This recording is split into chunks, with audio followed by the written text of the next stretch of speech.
미리 소개는 안 드리고요. 이제 강사님을 소개해야 되는데 강사님이 제일 먼 데서 오셨어요. 그러니까 한국에서 오셨어요. 뉴질랜드 뭐 멜번 뭐 이렇게 해봐야 한국은 거의 굉장히 멀죠? 예, 우리 강사 선생님 여기 소개가 나와 있습니다. 잘 보이세요? 예, 제가 한번 읽어드릴게요. 우리 김정민 박사님은 현재 국제전략연구소 소장이시고 또 여러 군데에서 논설, 방송 해설을 하고 계십니다. 특별히 이제 뉴스타운 여러분들 그 방송에 올라가셔서 많이 아마 보셨을 거예요. 그 다음에 카자흐스탄 국제관계학에서 공부 석사하시고 카자흐 국립대학 국제관계학에서 박사학위를 받았습니다. 그리고 몽골 국립대학 국제관계학과 박사를 하셨는데 한국에서는 연세대학교에서 행정학을 공부하셨는데 특별히 젊은이들이 환호하고 좋아하시는 것은 고대학과 역사를 공부하셔가지고 그 유튜브나 이런 데서 그 역사에 대한 얘기를 아주 심도 있게 말씀을 잘 해주셔요. 저도 많이 들어가서 봤는데 관심이 굉장히 많아서 참 많이 봤습니다. 그래서 우리 옛날에 고구려 시대 때서부터 몽골, 카자흐스탄 그러니까 진짜 오지에서 공부하시고 필요하신 데서 공부하시는 것 같아요. 자, 우리 아까 얘기하셨죠? 우리 김정민 박사님 소개하면 태극기를 한번 흔들고 격려하는 의미에서 일단 그 북한에 대한 부분은요, 우리가 지금 알아야 될 부분이 뭐냐면은 북한은 지금 우리가 대치하고 있는 곳까지만 우리가 알고 있어요. 뭐 이제 뭐 우리를 6.25때 남침했다, 뭐 지금도 북한의 인권 문제 심각하다, 거의 그 정도로만 우리는 알고 있는데 사실은 북한이 하고 있는 활동의 범위는 굉장히 전 세계적입니다. 사실 우리나라 정치인들은 우물안의 개구리예요. 잘 몰라, 바깥 세상에 대해서. 제가 어저께도 얘기했지 않습니까? 우리나라 정치인 중에 대외 외교 활동하는 외국인 있습니까? 국회의원이 없잖아요. 거의 국내에 머물러요. 아니면 끼키야 미국 정도 갑니다. 그것도 뭐 이렇게 밥 먹고 놀러 가는 거지 뭐 외교하러 가는 거 아니거든요. 근데 그에 비해서 북한은 상당히 많이 하는 편이에요. 외교력은 한국보다 북한이 훨씬 뛰어납니다. 제가 봤을 때. 왜 그러냐면은 우리나라 정치인들은 제가 봤을 때 배부른 돼지예요. 일을 안 해요. 돈은 충분합니다. 작으면서는 못하는 건 절대 아니에요. 자금이 넘쳐서 안 합니다. 그거 갖고 딴짓 하더라. 그건 제가 해외 생활 여러 군데서 해봤기 때문에 다 알아요. 직접 목격했기 때문에 안 한다는 걸 제가 알아요. 그 이제 뭐가 문제가 되느냐? 북한의 그러한 여러 가지 그 공작이 있는데, 북한은 지금 여러 가지 인권이라든가 그다음에 북한의 핵개발 등등 많은 문제 때문에 경제 제재를 받고 있습니다. 예전에도 받았었고 지금도 받고 있어요. 경제 제재를 받았다면은 정상적인 경우라면 북한은 벌써 망했겠죠. 근데 왜 북한이 안 망하고 지금도 버티고 있을까 하는 거예요. 그럼 어딘가로부터 돈이 들어오기 때문인 거예요. 사실은 북한은 91년도에 소련이 붕괴되면서 한 번 망할 뻔했어요. 위기가 몰렸었어요. 94년도에 김일성 죽고 그러면서 휘청거렸어요. 고난의 행군이라고 그래서. 왜? 그 전까지 북한이라는 나라도 한국처럼 그냥 소련으로부터 그냥 지원만 받고 사는 그러한 나라였어요. 일종의 기생국가였죠. 강한 나라로부터 오는. 그랬는데 그게 갑자기 사라지면서 북한은 위기에 봉착했는데, 북한은 그 위기 속에서 살아남기 위해서 무엇을 하느냐? 적극적으로 대외적인 외교 활동을 합니다. 그 외교 활동이 무엇이었느냐? 소비에트가 붕괴가 되면서 붕괴된 시점서부터 동유럽의 많은 국가들이 민주국가로 전향을 하기 시작합니다. 그리고 아프리카, 남미, 중동 등등 지역의 국가들이 친소련 국가에서 친미국 혹은 친서방 국가로 전향이 되기 시작해요. 그러면서 그 내부적인 정치적 갈등이 일어나요. 그 속에서 많은 북한의 군 간부라던가 특수부대가 지원을 가서 그 기존의 친공산 정권 체제를 유지시키는데 많은 도움을 준다고요. 그래서 일부는 민주국가로 전향이 되고 일부는 현재까지 그 체제를 유지하고 이런 상황이었단 말이에요. 그러면 그때 많은 군사적 지원을 하면서 그때 고마움으로 얻은 대가로 땅을 많이 받았어요. 혹은 광산 이런 것들을. 왜냐하면 그 나라들도 가난한 나라니까. 그리고 그 이후에 소련이 붕괴되고 나서 화해를 하지 않습니까? 그러면서 중국도 미국하고 국교 정상화가 되면서 지금처럼 중국도 미국에 의해서 경제적 성장을 하기 시작했다고요. 바로 이러한 국제적인 그 조류가 변하는 걸 이용해가지고 그때 살아남았던 공산권 국가들, 이제는 더 이상 공산권 국가라는 얘기는 쓰지 않죠. 하지만 뭐 그냥 교류하죠. 예를 들어서 베트남이 그런 게 아닙니까? 베트남은 지금도 공산당 국가예요. 하지만 교류하지 않습니까? 그러니까 그런 식으로 그 정치적 격변기에 살아남은 국가들이 그대로 남아가지고 이제 민주진영 국가들과 교류를 하게 됐단 말이에요. 비즈니스를 하게 되고. 그러면서 그때 당시에 광산이라던가 토지를 받았던 북한이 거기서 사업을 하기 시작합니다. 사업을. 그래서 우리가 모르는 사이에 북한은 이미 해외 시장을 개척했어요.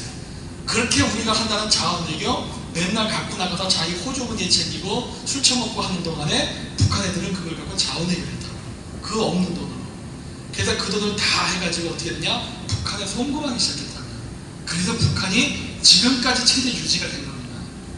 그냥 북한으로 뭐 북한 주변만 뭐 철도같이 막으면 북한이 굶어 죽고 꽥하겠지 않는데 천만에 바깥에서 버는 돈이 많아요. 그래서 북한 내부를 통제한다 해서 북한이 죽고 망하는 시스템이 아닙니다. 바깥을 막아야 돼요. 북한은 이미 아프리카라든가 다른데 마약, 커피, 금, 뭐 철강, 구리 등등 많은 자원을 직접 캐가지고 수출도 합니다. 그거를 가만히 방치해두면 어떻게 북한의 핵 개발을 정지하겠어요? 방법이 없지. 대금 결제를 예를 들어볼까요? 뭐 이번에 뭐 우리나라 은행도 통해갖고 북한 무기 대금 보냈다면서요?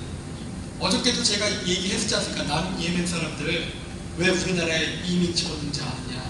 어저께 오신 분들도 계시죠? 예멘하고 시리아 애들 왜 집어넣는다고 했어요 제가? 차명 계좌만 들려오는 거잖아요. 그쵸? 그럴 때 써먹는 거죠. 이렇게.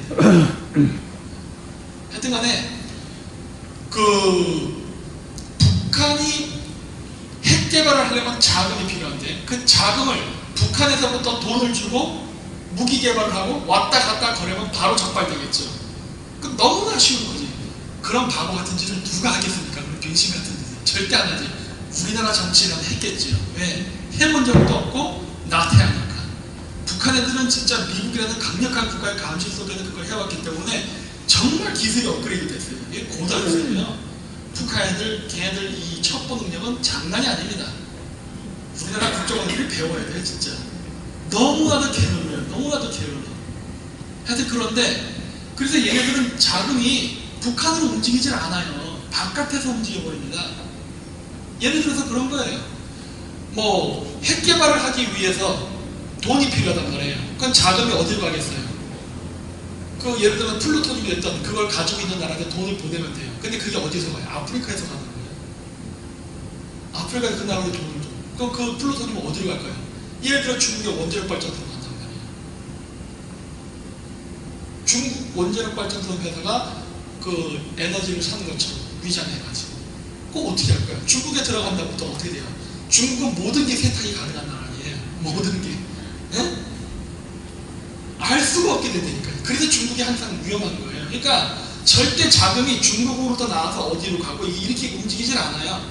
바깥에서 전혀 다른 제3계 국가에서 움직여버리기 때문에 그걸 잡아야 돼요. 근데 우리는 그거를 잡을 생각을 전혀 안 하죠. 전혀 안 해요. 국내 주변 어디서 뭐 북한 애들을 기웃거리는 놈이냐 이런 놈이나 잡으려고. 북한 애들이 미쳤습니까? 그런 식으로 움직이기? 물론 오늘날은 그렇게 움직이고 있어요. 왜? 정권이 완전히 좌파 정권이다 보니까 이제 대놓고 해버려요. 옛날 때는 그러지는 않았단 말이에요. 그러니까 지금 이런 것들을 지금 다 방치해두고 있는 거예요. 그래서 이러다 보니까 또 어떤 문제가 생겼느냐? 국제 분쟁에는 항상 북한이 있습니다. 북한 빼면은 국제 분쟁에서 얘기할 거리가 없어요. 예를 들어서 페루의 그 대통령이 후지모토였죠. 일본 사람이었어요. 그 반대파 정권 북한이 도왔죠. 그럼 모르시죠? 이래요, 이래. 이게 우리나라의 현실이에요. 이게 우리나라의 현실. 주사파, 그 다음에 그 뭐라 해야 돼, 마오이스트, 뭐 택토파나 마오이스트 이런 놈들이 붙어가지고서 그 후지모를 내쫓는데 적극적인 지원을 했다고요. 물론 걔네들은 진보라고 얘기해요. 후지모리 또 비리 있을 수 있겠죠. 그러니까 문제는 뭐냐, 우파의 비리가 좌파를 끌어들이고 있어요. 그러니까 우파들도 비리 문제는 정확하게 해결을 해야 됩니다. 어쨌든 간에 이런 식으로 전 세계에 그렇게 많아요. 그 다음에 저기 어디냐, 베네수엘라, 거기에는 북한 애들이 입김이 없을 것 같습니까? 마찬가지예요. 모가디슈가 아니라 그 어디냐, 모잠비크 이런데 전부 다 북한의 손길이 안 미친 데가 없어요. 전부 그 정권 유지하는데 다 북한에 끼거든. 최근에 쫓겨난 아프리카 대통령 있죠? 모잠비크, 짐바브웨. 그 사람 이름 뭐더라? 갑자기 까먹었다. 무가비가 김일성 절친이잖아요. 아세요? 무가비 김일성 절친이에요. 무가비가 혁명일으켜서 정권 잡을 때 김일성이가 적극적으로 도왔습니다. 그래가지고 무가비가 정권을 잡은 다음에 계속 무가비 정권 내 그 친위대, 그 대통령 경호원 부대들 북한에 가서 특수교육도 받고 또 북한에서 당연히 보내가지고 그 경고도 해주고, 그리고 이제 거기 모잠비크의 그 땅들을 빌려가지고 플랜테이션도 또 북한한테 했어요. 불과 몇 년 전, 지금도 하는지는 모르겠어요. 했어요, 계속. 늘 그래 왔었어요. 예멘 마찬가지죠. 시리아 당연히 마찬가지죠. 레바논도 마찬가지. 김일성 공원이 있죠. 이 정도로 북한이 전 세계에 손을 안 뻗친 데가 없다고요. 네. 우리는 그동안 뭐 했어요? 우리나라 국정원이 그런 식으로 일을 하나요? 국내에서 만들었지.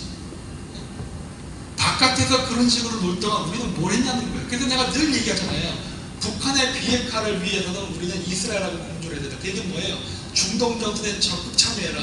그 누구한테 얘기하는 거예요? 우리나라 정보기관 하라고 하는 거예요. 정보기관 참여해야지. 북한 애들이 거기서 돈을 벌어서 북핵 개발 자금을 보내면 우린 뭐 해야 돼요? 거기를 가가지고 똑같이 참여해서 북핵 개발 자금이 송금 못하게 막아야죠. 그 막으려면 어떤 공작을 하면 되는 거예요? 예를 들어서 시리아의 좌파 정권이 북한이랑 결탁돼 있다. 다음번 선거 일어난다. 그럼 시리아 좌파 정권 선거에서 낙선시키기 공작해야 될 거 아니에요?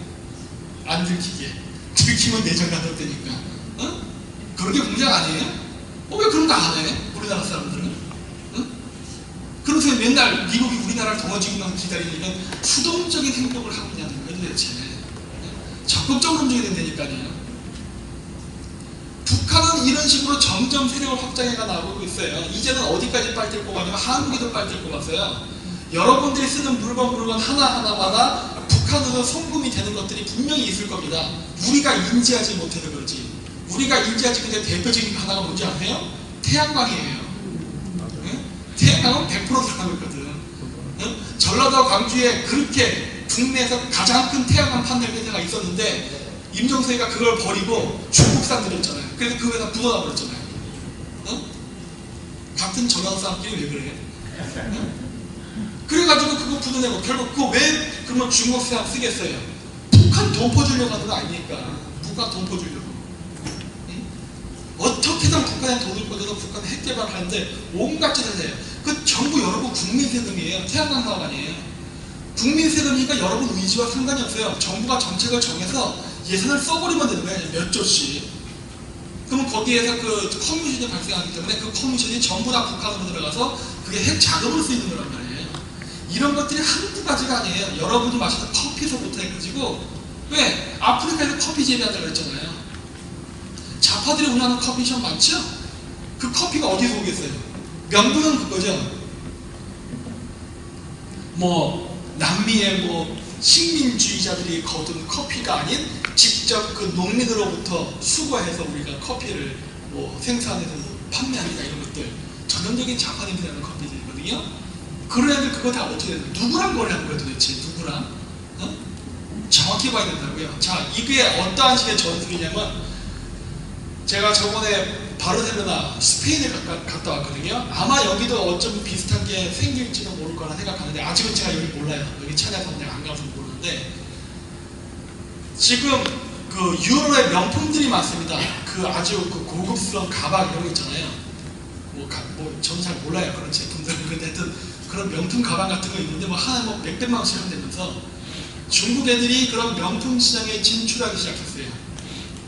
자기들이 갖고 있는 돈으로. 처음에 중국 애들이 물건을 팔 때 메이드 인 차이나로 파니까 뭘 해도 안 되는 거예요. 중국이 자체 브랜드를 만들어서 팔아도 안 팔려. 이거 메이드 인 차이나야? 안 사. 품질이 좋고 나쁘고를 떠나서 안 사버려요. 그러다 보니 그러니까 중국인들이 어떠한 계획을 세우기 시작하냐면은 중국 제품을 팔기 위해서 직접 유럽에 갑니다.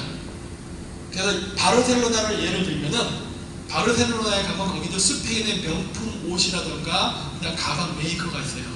그러면 지방 메이커 조그만 거 그런 걸 사요. 작으니까 그걸 사가지고 그 공장을 돌려서 물건을 만듭니다. 그러면 그건 메이드 인 스페인이에요. 그쵸? 근데 거기 직원 노동자들은 누구냐? 중국인이에요. 중국 불법 노동자들, 그러니까 미국자들 이용해요. 미국자들 데려다가 지하에서 물건 만들면 얼마예요? 싸지. 스페인 노동자 쓰느니 중국애들 쓰면 되거든. 어차피 미국이야. 말 안 들으면은 신고해버리면 돼. 그렇잖아요. 그런 애들 쓰면은 아주 정의껏 물건 만들어요. 그러면은 마진은 어때요? 엄청나게 크죠. 왜? 그건 정식 스페인 제품이에요. 그 회사 자체가 스페인 원래 메이커라니까.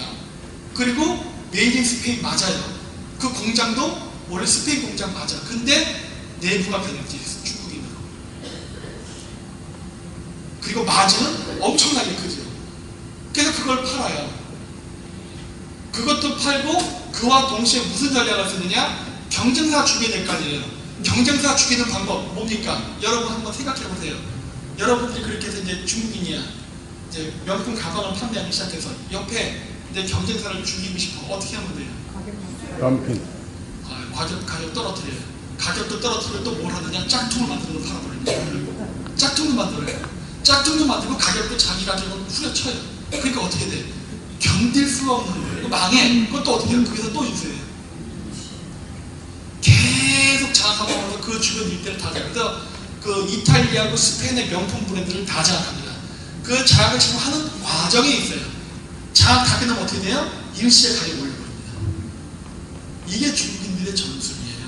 이 전술을 북한 애들이 그대로 모방합니다. 그래서 북한 애들이 다른 데 가서 똑같은 전법으로 이런 식으로 해요. 그래서 우리나라가 됐건 어디 갔건 똑같이 이런 식으로 중국에 쓰는 요 방법으로 커피가 됐던 짝퉁 제품이 있던 뭐가 되든 다 해요. 그리고 그걸 우리가 사는 거예요. 우리가 뭘 사는지도 몰라요. 그러면서 들어오면 중국 제품 많이 들어와요. 그래서 뭐 맨날 우파 정치인들이 우리 중국 제품 수입 안 하면 죽어요. 이런 새끼들 빠개질 가능성이 높아요. 이런 새끼들. 왜? 중국의 무역 수출 거래하는 것들은 10중 8구 북한일 수도 있어요. 왜? 중국 회사로 위장하고서 운영하는 회사가 많기 때문에. 이러한 정보 자료는 일본에 무진장 많습니다. 일본 공안청에. 우리나라는 조사를 안 하는 것 같더라고. 네. 미국은 별로 조사 안 해요. 미국보다 일본이 더 많아요. 일본은 직접 당사자이기 때문에. 그런 식으로 해서 일본에 많이 팔아먹었어요. 이게 이제 최근 우리나라에서 일어나는 현상일 뿐이지 원래 이 시장은 일본이에요. 대상이. 그래서 패션 자파는 생기게 돼 있습니다. 왜? 돈을 많이 벌었거든요. 돈을. 근데 그런 패션 자파들이 돈을 많이 벌면 벌써 어떤 문제가 생기냐? 우리나라의 정상적인 중산층이 몰락하게 됩니다. 왜? 한국은 안 팔리니까. 아시겠어요? 이 메커니즘의 구조를? 이거 자고라는 거예요. 우리나라 공장이 점점 죽어가기 시작하죠? 그거 왜 죽어요? 중국 제품 때문에 밀려서 죽고 있죠? 그거 왜 그러면은 우리나라 제품이 죽어나가냐는 거예요. 응? 이 구조예요. 구조를 그렇게 만들어버립니다. 그리고 여러분들이 그 구조 속에 익숙해져 있기 때문에 여러분들이 입으로는 빨리 외치면서 북한이랑 관련 있는 제품에 술을 마신다고 딱 음식을 먹을 수 있는 거예요. 우리도 모르는 사이에 왜 안 가르쳐 줍니까? 안 가르쳐 준다는 거예요. 이거를 조사해야 되는데 조사를 절대 못하게 하죠. 중국 쪽으로부터 오는 모든 물건들은 전부 회사를 다 조사해야 돼요. 전부 다. 일단 태양광 눈에 드러난 것부터 조사해야 되는데 절대 태양광을 조사 안 하잖아요. 지금. 이런 것들이 많다고요. 그래서 북한에 대한 자금줄을 끊는 데 있어서 한국 정부가 협조 안 하면은 미국에서 쓰는 최악의 방법은 뭡니까? 한국 세컨드를 볼 것이지 뭐예요. 한국이 북한을 먹여 살리고 있잖아요. 모르시죠? 한국이 북한 먹여 살리고 있다고 지금. 여러분들이 쓰는 모든 물건들이 결국 북한 체제를 유지하는 데서 들어가고 있는 거예요. 그러니까 이 북한의 이 공산주의자들이 빨대를 그렇게 탁 뽑은 거예요. 얼마나 대단해. 참 기발한 발상이죠, 진짜. 기발한 발상이에요. 근데 우리나라 사람들은 이거에 대해서 전혀 위기의식도 없고 설마 그렇게 사는 거예요, 그냥. 그리고 이권관계가 어떻게 되면 그다음부터 어떻게 돼요? 야, 북한이 왜 나빠? 이런 식으로. 야, 북한이 우리랑 잘 먹고 잘 살 수 있잖아. 왜 나를 봐? 나 잘 먹고 잘 살잖아. 이런 식이 되는 거예요. 웃기고 있냐는 거예요.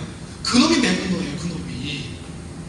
절대 그러면 안 돼요. 엮이면 안 된다고. 왜? 엮으려고 하는 거예요, 걔는. 걔는 엮는 게 일이야. 그래야만 찍소리 못하게 만들고 내 편이 되거든. 아니면 침묵해버리거나. 그게 걔네들의 목적이 되니까요. 그런 놈들을 하나둘 늘 증가시키고 어떻게 나가게 모든 사람을 침묵시키게 만들어버릴 수 있어요. 아무도 저항하지 않아. 그 다음부터는. 그러면서 어떻게 돼요? 우리의 제조업은 다 무너져요. 제조업 다 무너지고 나면 어떻게 돼요? 우리는 수입국가로 전락하는 거예요. 그게 북한, 그 다음 중국 공산주의자들의 전략이에요. 이게 지금 진행되고 있는데 이걸 왜 가만히 냅둘까는 거예요? 이거 너무나 눈에 뻔히 보이는 건데, 이 전략 전술이. 그래서 지금 제조업을 지키지 못하면 큰일 납니다. 왜 그러느냐? 중국이 그리고 북한이 이런 식으로 제조업을 확장시킨다고 해서, 그래서 중국의 GDP가 아니면 북한이 지금처럼 뭐 평양에 보이는 건물들은 삐까뻔쩍하게 많이 올려놨잖아요. 지금 제대로 작동을 안 된다 하더라도. 그런다 하더라도 주민 자체는 먹고 살기 힘들다니까요. 엘리트층들은 먹고 살아요. 중국도 그래요. 엘리트층들은 어마어마한 부자예요. 여기도 호주에 이민 온 애들이 쟤들 그지 것 같아요? 쟤들 다 부자애들이에요. 모르긴 몰라도 상당 부자식들일 거라고. 저런 놈들이 잘 살지. 나머지 인민들은 어떻게 살아요? 개같이 사는 거지. 그리고 그러한 시스템이 존재해야만 쟤네들은 자본주의의 산업을 계속 잠식하면서 자신의 부를 확장시킬 수 있어요. 왜? 자국 내에 노예가 있어야 그 노예를 불법 입국시켜가지고 일을 시켜가지고 나는 더 많은 마저를 먹는 거거든. 이게 사회주의가 자본주의를 만났을 때 일어나는 가장 이상적인 산업구조예요. 전 사람들이 노예화가 되니까요. 여러분들이 알지도 못하는 사이에 이거를 확장시켜 나가는데 뭐 이게 좋다고 이거를 따라야 되는 거예요. 중국하고 사보면 돈 벌어요. 걔네들은 그게 목적이니까. 이 시스템을 확장시키는 게 목적이에요. 그래야 모든 자본주의의 중산층들을 몰락시킬 수가 있어요. 자본주의의 중산층이 몰락해야 사회주의 혁명이 일어날 수 있다니까. 공산주의 혁명하고 있다니까 지금. 이거를 사람들이 몰라요. 이게 얼마나 무서운 건지. 총 한 방 안 쏘고 공산주의 혁명이 되는 방법입니다. 이게. 네? 그래서 지금 이거를 지금 막으려고 싸우고 있는데 매우 어렵죠. 왜? 우리나라 젊은 세대들도 일을 안 하려고 해요. 이거를 눈치채고 바꾸려고 노력을 하지만 젊은 세대는 일을 안 하려고 해요. 외국인 노동자를 끌어들여서 공장 돌리려고 하다 보니까 얘들은 더 신나고 더 좋죠. 그러니까 자꾸 이사 간다고 북한이랑 무기거래한 애들이 자꾸 들어와가지고 우리나라에서 일을 해요. 일을 해서 월급을 예를 들어 150만 원 받으면 50만 원 정도는 직업소개에다가 주고 100만 원만 자기가 먹죠. 그럼 그 50만 원 어디로 갈까? 북한으로 또 가겠죠. 계속 악순환이 벌어져요. 계속 악순환. 그러면서 직업은 더 없어져. 이거를 막지 않으면 안 돼. 근데 이런 일은 전 세계적으로 벌어지고 있습니다. 지금 전 세계적으로. 전 세계적으로 산업이 다 무너지고 있어요. 무너지면서 중국 쪽으로 쑥 쓸려갔다가 그것이 다시 전 세계로 다시 확장되는데 그 확장되는 게 중국 자본, 그리고 중국 자본에 숨어있는 북한 자본, 이런 것들을 바탕으로. 그러면서 여러분들이 말하는 소위 얘기하는 김일성 장학생이 군대에서 나온 거예요. 북한이 무슨 돈이 있어 돈을 줍니까? 이런 쪽에서 돈 주는 거지. 자금을 따라가면 모든 게 보여요. 그래서 돈을 따라가라고 하는 거예요. 돈을 따라가면은 얘네들이 어떻게 자금을 운영하고 어떤 식으로 해서 공작하는 게 다 보여요. 근데 우리나라 사람들은 이 부분에 대해서 신경을 안 씁니다. 그래서 이거를 철저하게 잡아야 돼요. 그래서 북한은 이 문제까지만 얘기할게요. 그래서 이게 이제 됐고, 그러면 이제 정권을 바꿔야 된단 말이에요. 그건 정권을 바꿔서 어떻게 하냐에 대한 것이 이제 중요한데, 저는 여기서 이제부터 사이버전을 굉장히 중요시 여깁니다. 저는 북한이 썼던 방법 그대로 써요. 제가 맨날 방송할 때마다 그럴 거예요. 저는 카멜레온 그대로 배워버려요. 상대방이 쓰는 전술은 그대로 배웁니다. 저는 모든 벽이 없어요. 저에게는 무슨 인종관, 뭐 철학관, 종교관 없어요. 무조건 상대방에게 좋은 게 있으면 다 없애버려요. 괜찮네? 받아들여요. 제가 중국을 욕한다고 해서 제가 중국의 문화를 거부한다 하십니까? 저 중국 문화 되게 좋아해요. 중국의 한시라든가 이런 거 많이 합니다. 네. 좋은 건 좋은 거고 싫은 건 싫은 거예요. 유용한 건 받아들인다는 얘기 때문에 저에게 그런 벽이 없거든요. 자, 요게 우리나라의 보수 유튜브 채널이에요. 60개 정도가 존재한답니다. 앞으로도 기하급수적으로 숫자가 더 늘어날 거예요. 요즘 젊은 애들의 희망 직업이 유튜버래요. 저도 일종의 유튜버입니다. 저도 유튜브로 밥 먹고 사는 사람. 쉽게 얘기해서 요즘은 그게 희망 직업이래요. 새로 생긴 신종 직업입니다. 그런데 현재 60개 정도 되지만 점점 더 늘어날 거예요. 그런데 이 숫자 중에 가장 비중이 큰 게 저기 보이는 빨간색으로 쳐놓은 것들이 있어요. 잘 안 보이는데 여기 보면은 가장 중간에 큰 게 정규제 TV, 오른쪽에 그게 황장수 브리핑, 그냥 몇 개가 쫙 있는데 저 빨간색으로 쳐놓은 게 저기 가장 큰 게 정규제 TV, 그 옆에가 조간제 TV, 저쪽이 엄마 방송이에요.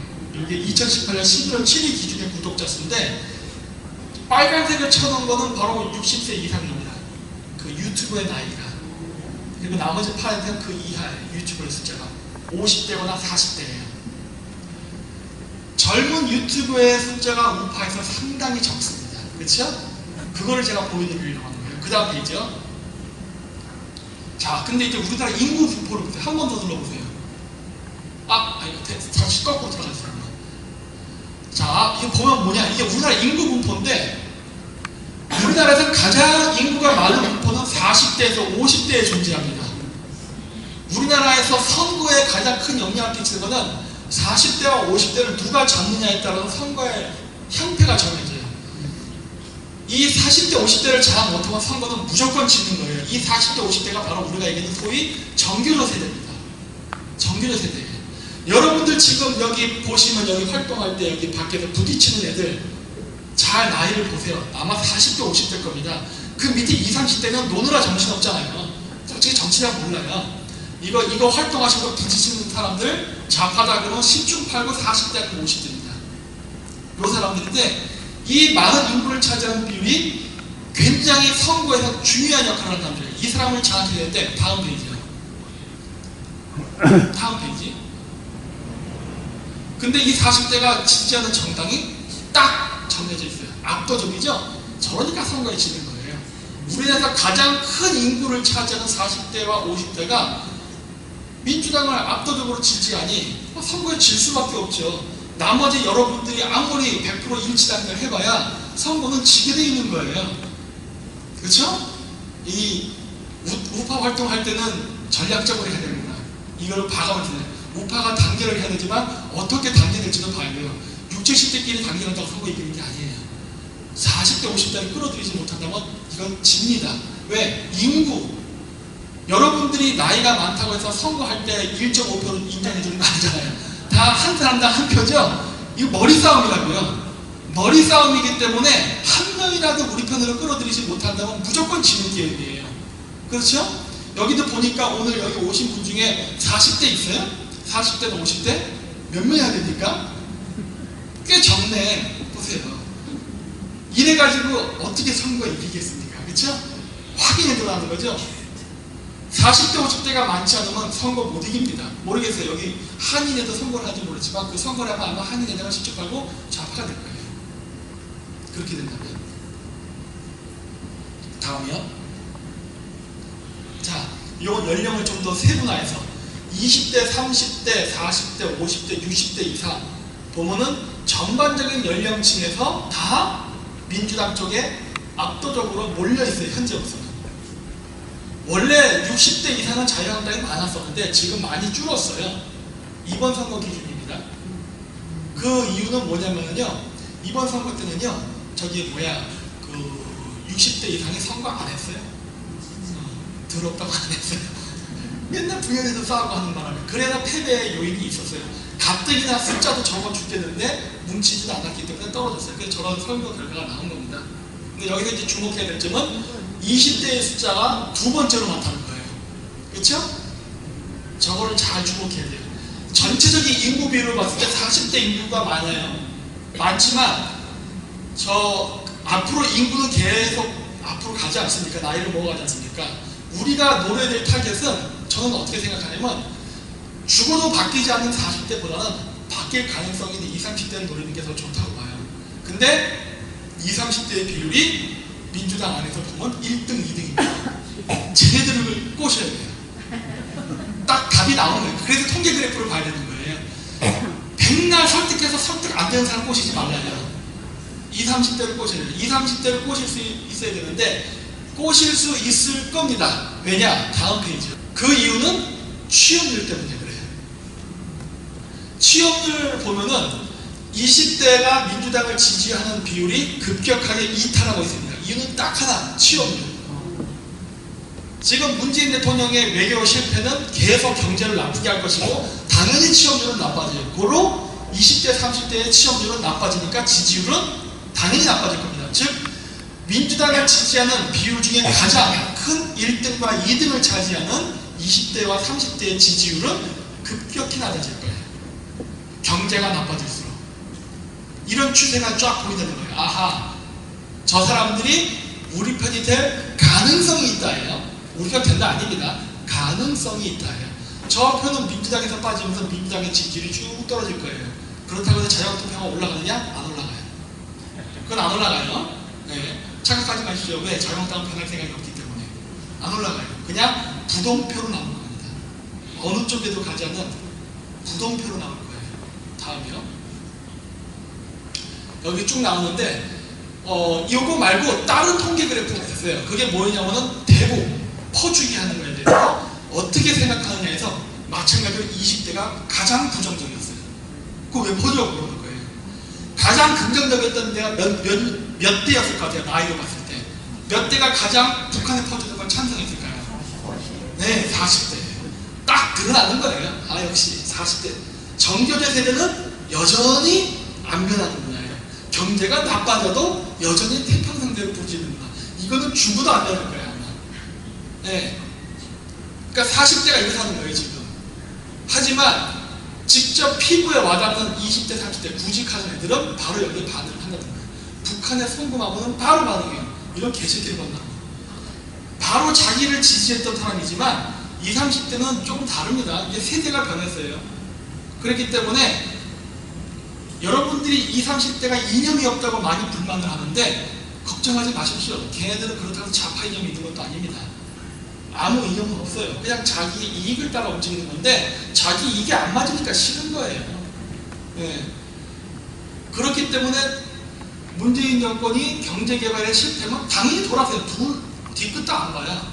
40대는 뭐 같이 뭐 학생운동하고 뭐 혁명동지는 이런 소리 하는데 20, 30대 그런 거 없거든요.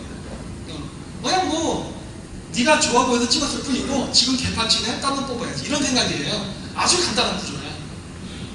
그렇기 때문에 돌아선다는 거예요. 그건 어렵지 않아. 다음이요. 자, 그러면 이제 우리가 해야 될 거는 20대, 30대를 집중적으로 꼬셔야 되고 더 가능하다면 일종의 수도에 해당하는 40대를 꼬시면 더 좋아요.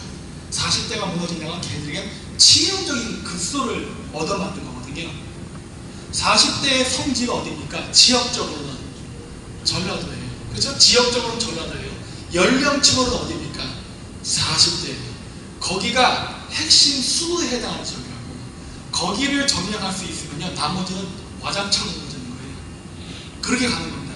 그거를 공략할 수 있어야 돼요. 우파 사람들이 지금 우파 활동을 해야 될 거는 그거예요. 맨날 보수라고 진짜 지킬보에 지킬수 이거 하면 안 돼요. 공격도 해야지. 공격도 해야지. 그래서 가장 최선의 방어는 뭡니까? 선방 아닙니까? 먼저 갈기는 거거든요. 방어가 아니고 공격해야 되는 거지. 예. 그래서 지금 저희는 그렇게 하고 있어요. 저희는. 네. 다른 우파 매체들은 기존의 활동대로 해도 저는 상관없다고 봐요. 말 그대로 지키십시오. 수성하세요. 네. 5, 60대 사람들 계속 이 페이스로 계속 지키세요. 단 분열 내지 마시고 자기들끼리 싸우면서 그것만 하세요. 나머지는 뭘 해야 되느냐? 들어가서 만드는 작업을 해야 되는 게 앞으로 우리들이 해야 될 몫이에요. 네. 그래서 어떻게 하느냐? 지금 저희가 그 작업을 하고 있는데 이제 성적표를 봐야죠. 제가 여기 한국에 와서 유튜브 활동을 한 거는 한 12개월 정도 돼요. 1년 정도 됐어요. 그러면 원래 그런 목표를 했는데 과연 이러한 통계 분석에 의한 전략이 맞아 들어가느냐 안 들어가느냐를 봐야겠죠. 한번 볼게요. 다음이요. 이게 제 거예요. 폭파 당하기 직전에. 네. 여기 보시면 연령층이 어떻게 나와 있습니까? 45세에서 55세예요. 그렇죠? 한 번 더 눌러보세요. 거꾸로 돌아갈게요. 바로 우리나라에서 가장 많은 인구를 차지하는 비율이죠. 그쪽의 비율이 가장 많아요. 원래 저 그래프는 어디서 나와야 되느냐? 좌파 채널에서 나와야 되는 행태예요. 좌파 운동하는 사람의 유튜브에서 저렇게 나와야지 정상이에요. 40대가 가장 많아야 돼요. 우파 채널에서는 40대가 많지 않은 게 정상입니다. 그쵸? 근데 저게 우파 채널이라는 거예요. 이게 걔네들에게 굉장히 불편한 현실인 겁니다. 이게 보통 우파 채널에서는 40대가 별로 없어요. 적어요. 좌파들이 많다고. 그래, 한 번 더 눌러볼게요. 한 번 더요. 이번에 저희가 했던 강의 528명인가 왔었습니다. 네, 528명 중에 그 연령별, 그 다음에 이제 나이별로 분포를 이제 쭉 주사하는데 여기 보면 40대, 50대가 굉장히 많죠. 우리나라 인구의 좌파적 성향이 가장 강한 부분 쪽이 우리의 주요 그 참가하는 사람들이에요. 여기 온 사람들은 상당수가 다 전향한 사람들입니다. 그러니까 원래 우파 40대가 온 게 아니라니까요. 좌파 40대 사람들이 온 거예요. 네? 여러분 요즘 좌파애들 그 강의한다고 모여도 500명 못 멉니다. 100명도 못 모아요. 더구나 공짜도 아닌데. 이거 자체가 굉장한 쇼크예요. 걔네들한테는. 왜? 이거 반 뒤집을 수 있거든. 40대가 흔들려버리면 아주 골치 아파집니다. 왜? 40대는 골수좌파예요 진짜. 뼛속까지 충성이거든요. 얘네들이 흔들려버리면 아주 심각해져요. 네. 그리고 저희는 비율도 여자들이 상당히 많아요. 이것도 중요해요. 이게 여자를 많이 확보하지 못하면 이 싸움은 못 이깁니다. 원래 장사할 때도 나이트클럽에서 잘 되는 나이트클럽은 여자들이 많이 가는 나이트클럽이에요. 그래서 나이트클럽은 예쁜 여자들을 공짜로 입장시키는 거 아시죠? 네. 그래야 남자들이 그걸 보고 해를 내고 돈을 내고 들어가고. 원래 그래요. 장사도 그래요. 모든 게 그래요. 여자가 안, 백화점도 여자가 안 들어가면 장사 안 돼요. 남자들이 가서 뭘 삽니까? 솔직히. 그런 거거든요. 이게 되게 중요해요. 통계 그래프로 그래서 보는 거예요. 분포도를 봅니다. 설령, 성비 이런 거 다 봐야 돼요. 그래서 지금 좌파들의 행진이 왜? 저게 왜 놀이동파가 맘추는 놀이동파. 네. 맘충이라고 있잖아요. 문재인 지지하는 맘충들.